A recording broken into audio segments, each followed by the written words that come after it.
Hey you guys, good morning. Hey, I finally took my little old store back, and it's not as big a store as probably some of you guys thought it was. It's just a little old mom and pop store. And anyway, I gotta wait about another 15 days till I can start cleaning it up. But I wanted to tell you guys a story how I come about this store. It's really a fun story. So anyway, I had been guiding for about 10 years, and I had been saving all of my money, all of my guide tips, and I called it my dirty sock money. And so what I'd do is, after I'd do a guided trip, I would take the tip money and I would put it in a dirty sock, and then I would stash it. And I figured that was a pretty safe place, where probably your average person isn't going to be looking at a bunch of dirty socks for stash of money. So I had no idea how much money I had, you guys. So anyway, there used to be 2 gas pumps right here. So I was in my mid-20s and I was up here hunting, and I pulled in. I was driving a 1972 Toyota Land Cruiser Jeep, and I filled my tank up, and I went inside the store, and there was this kind of gruff guy in there. He's an older gentleman, and I had forgotten my wallet. So this guy says, well, I'm going to probably have to call the cops on you. And then we started talking, and I told him that I was up here fishing all the time. So anyway, he says, okay, how about you leave me your shotgun and your driver's license, and you run back home and get the money that you owe me. And so I did, and I came back, and we ended up becoming friends. And about a year later, I was in talking with him. He was the type guy that he loved to fish and hunt, and so he was sharing some of his hunting and fishing secrets to me, and some different things about him and stuff, and we ended up to be pretty good friends. And he says, you know, me and my wife, we're getting older now, and we're thinking about selling the store. And so I says, well, I'd be really interested in buying the store. And I says, would you be willing to carry the loan? And he said, yeah, we'd carry the loan, but it would have to be a pretty substantial down payment. And so anyway, I thought, hey, I got all that dirty sock money stashed from 10 years of guiding, and I didn't even know how much money was there. So I says, well, let me see what I can come up with.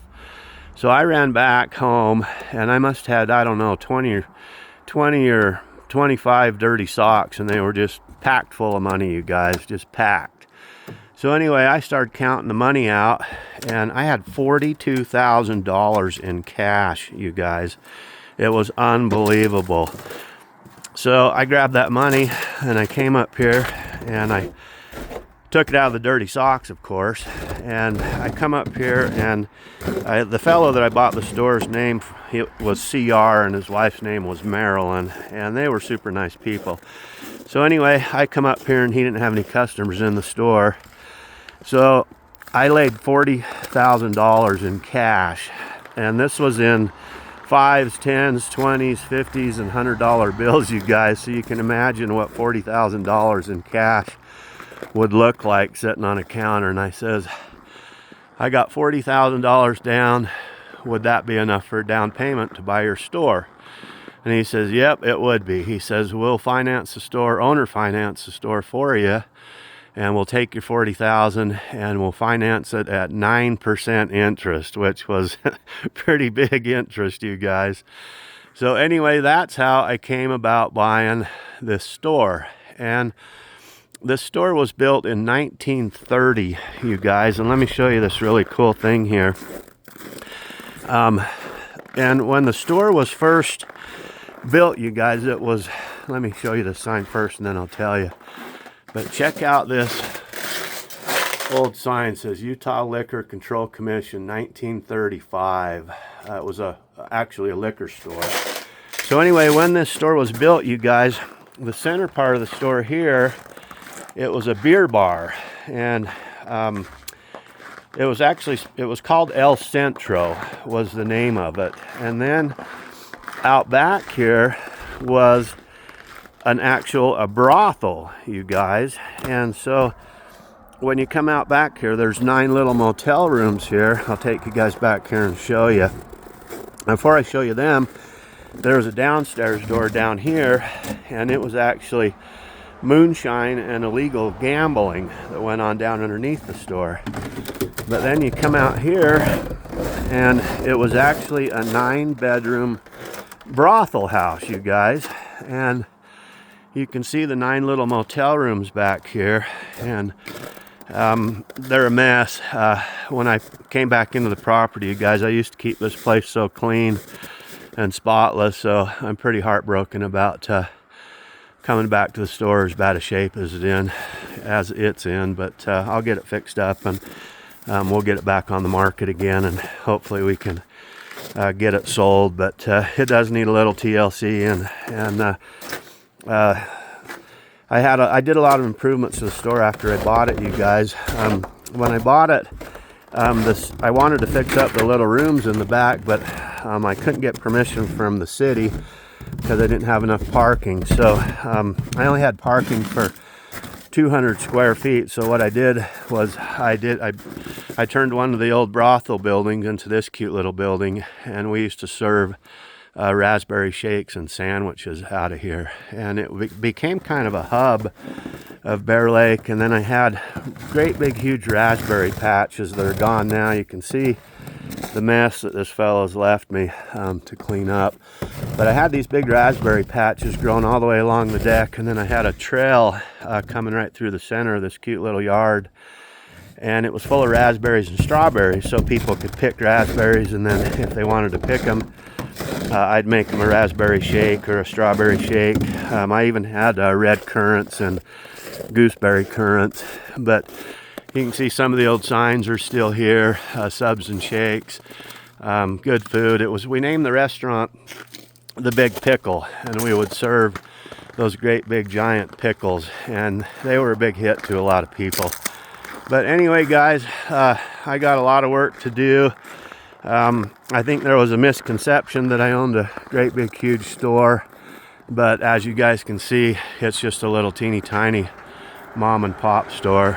And I was really proud of this store. I really kept it nice. I'll show you guys the inside of the store on another video, but I wanted to tell you guys the neat story about how I had saved my dirty sock money for all those years to buy this store. And it was funny, you guys, when I put all that dirty sock money on the table, old CR, he kind of snooted his nose up a little bit, and I think there might have still been a little dirty sock smell on there. You know, I was a guide, and I'd guide all day in waders, so some of those socks probably weren't the most good smelling things in the world.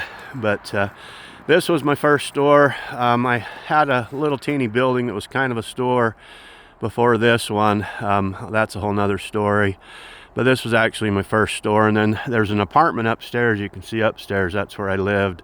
And then the center floor is actually the store. And so anyway, guys, that's my story about how I bought the Pickleville Country Store. When I bought it, it was actually a little grocery store, and I turned it into a sporting goods store slash grocery store slash rental shop. I was renting paddle boards and sea kayaks and bicycles, and then I was running the store and also the little shake shop back there that I did. But as you can see, it needs a lot of work, and I can't really start work on it for about another 15 days. So I've been over here doing a little snow removal, and I can tell my friend John's been here because I don't know how to run his tractor that he borrowed me, so he's come in here and done all the snow removal for me, and he's a dear friend, and I appreciate it. Anyway, that's the story behind the Pickleville Country Store, guys. It was built in about 1930, and it's an old store, but it's held together. Wonderful. It's still solid. I had a brand new roof put on it before I sold it, and I never thought I would actually be taking the store back like I have. But I'll get it fixed up. We'll get it back on the market and get it sold, and I'll return to Alaska, hopefully pretty soon, I'm hoping.